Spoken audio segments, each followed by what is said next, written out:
시청자 여러분 안녕하십니까? 뉴스데스크 제주입니다. 경제난과 취업난으로 아르바이트를 구하는 대학생들이 많은데요. 앞으로 꼼꼼히 따져보셔야 할 것 같습니다. 고임금을 미끼로 성매매를 암시하거나 유흥업소 종업원을 구하는 글이 대학교 인터넷 홈페이지에 버젓이 게시되고 있습니다. 이소현 기자입니다. 제주도 내 한 대학교 인터넷 홈페이지 게시판에 올라온 아르바이트 구인 광고입니다. 급여는 1시간에 10만 원, 근무 내용은 불건전한 일이라고 적혀 있습니다. 성인이시죠? 네. 어떨 때는 특징집을 하는데 그 수위에 따라 조금이 달라지는 거죠. 이뿐만 아니라 술집이나 유흥업소에서 높은 급여를 주겠다는 구인 광고가 수두룩합니다.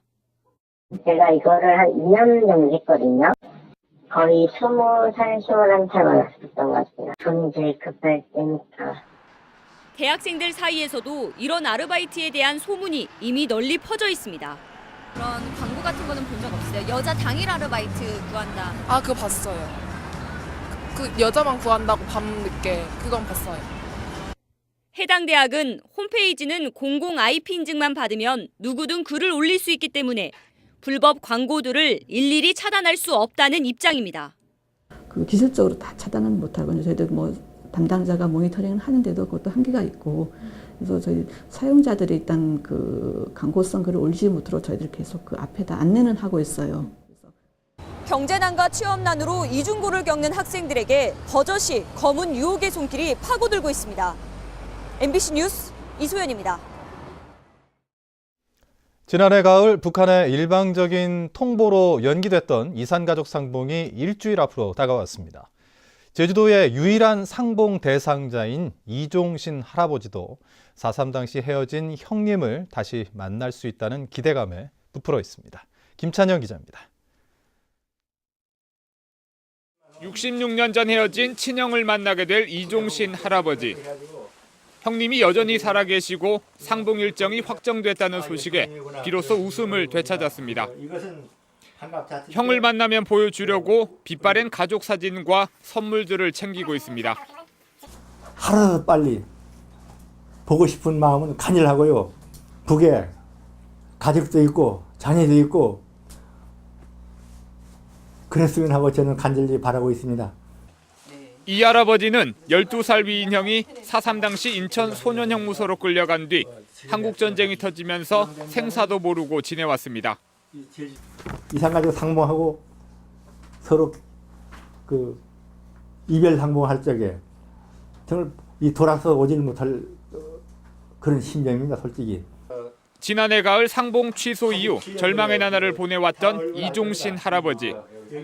다시 형을 만날 수 있다는 기대감에 마음은 벌써 상봉장인 금강산으로 향하고 있습니다. MBC 뉴스 김찬년입니다. 제주도 선거관리위원회는 도지사 선거 예비 후보자 A씨와 자원봉사자 B씨를 공직선거법 위반 혐의로 오늘 제주지검에 고발했습니다. 선관위에 따르면 A씨는 선거사무소 개소식 참석자들에게 지지호소 발언과 연호를 하도록 유도했고 B씨는 A씨의 사진과 선거 슬로건이 포함된 초청장을 4차례에 걸쳐 선거 구민에게 발송한 혐의를 받고 있습니다.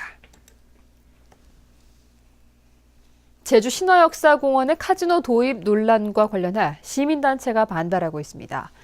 제주 참여환경연대는 오늘 논평을 통해 도박 산업이 대대적으로 상륙할 경우 유네스코 3관왕을 자랑하는 제주의 이미지에 나쁜 영향을 미치고 세계 환경 수도도 공연불에 그칠 것이라며 제주도와 JDC는 카지노 건설 계획에 대해 숨김없이 분명히 답하라고 요구했습니다. 제주환경운동연합도 논평을 통해 대규모 곶자왈을 파괴해 추진되는 신화역사공원이 본래 계획에서 완전히 벗어났다며 사업 부지를 복원해 곶자왈을 제주도민에게 돌려주라고 요구했습니다. 희망 2014 나눔 캠페인에 주도적으로 참여한 개인과 기관단체에 대한 포상식이 개최됐습니다. 제주사회복지공동모금회는 오늘 오후 탐라장애인 종합복지관에서 나눔 실천을 위해 힘쓴 농협제주본부 강우식 팀장을 비롯해 나눔 유공자 개인과 기관 11곳에 표창과 감사패를 수여했습니다. 또 사회복지기관 49곳에 모금된 성금 5억 9천여만 원을 전달했습니다. 제주해양경찰서는 금지구역에서 조업을 한 부산선적 저인망어선 2척을 수산자원관리법 위반 혐의로 입건해 조사하고 있습니다. 이 어선들은 어제 오후 1시쯤 저인망 조업 금지구역인 제주도 북쪽 15km 해상에서 조기 등 60여 킬로그램을 잡은 뒤 달아나다 해경 헬기와 경비 함정에 의해 1시간여 만에 붙잡혔습니다.